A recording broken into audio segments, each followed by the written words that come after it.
all of the transactions, all of the deliveries, all of the bags, having to find out where to put these things, how to manage them, how to take care of them, it all adds up.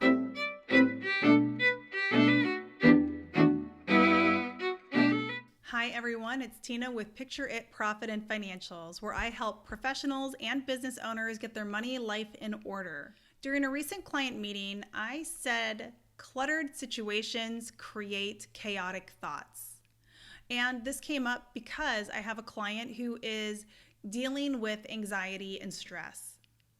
She was expressing in that particular call to me the pride and relief that she felt because she experienced multiple days in the past month where she spent zero money.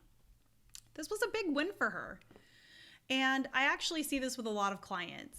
I hadn't challenged her to not spend any money, but because she was working with me and because she was becoming much more aware about how she was handling her finances and what she was doing with her money, she became very conscious of the fact that she was making multiple transactions each and every day. As a matter of fact, she realized that she did not have a single day in the past year that she did not spend some money, and that blew her mind.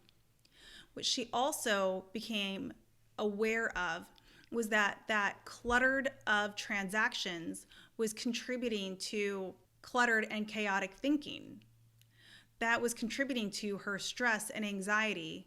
There were other factors, and there are other factors that contribute to stress and anxiety, but this was one of the things that was also adding to it.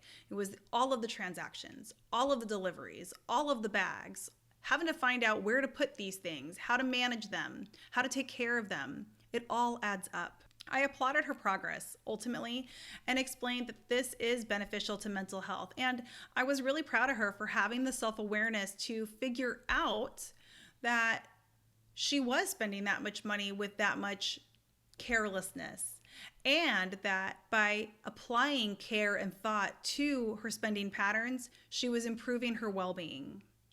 It reminded me of a book that I had read quite a while ago, and I'm confident I wrote a blog post about it and possibly a video too. The book is called The Life-Changing Magic of Tidying Up by Marie Kondo.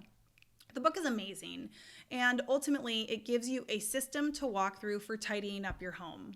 This book was such a joy to me when I was struggling with a tremendous amount of anxiety and stress.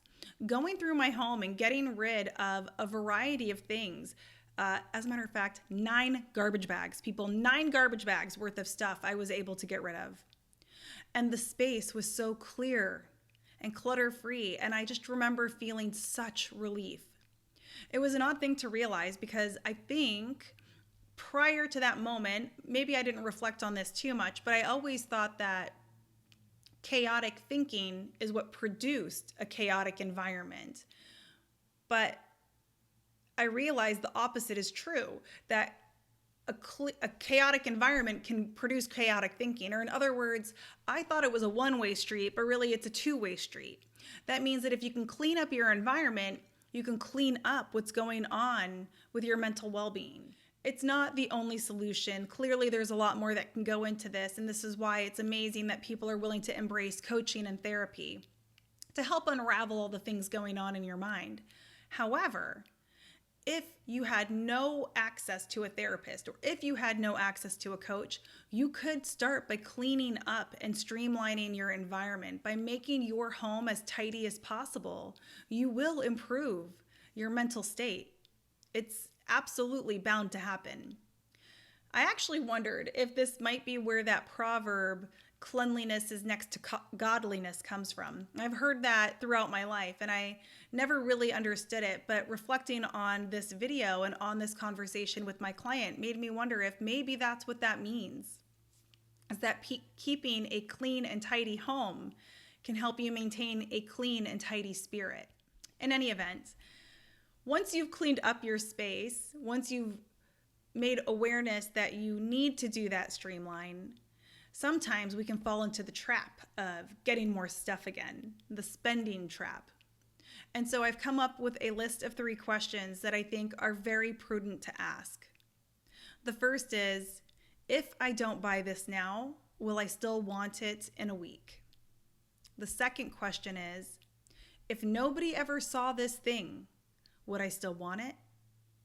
And the third question is, does it serve a purpose that can't be met by something else already at home? If you answer no to any of these questions, then push pause and seriously consider whether or not you should be purchasing that item. All right, guys, that is my video for today. I hope you are having a wonderful season, and I will see you in the next one.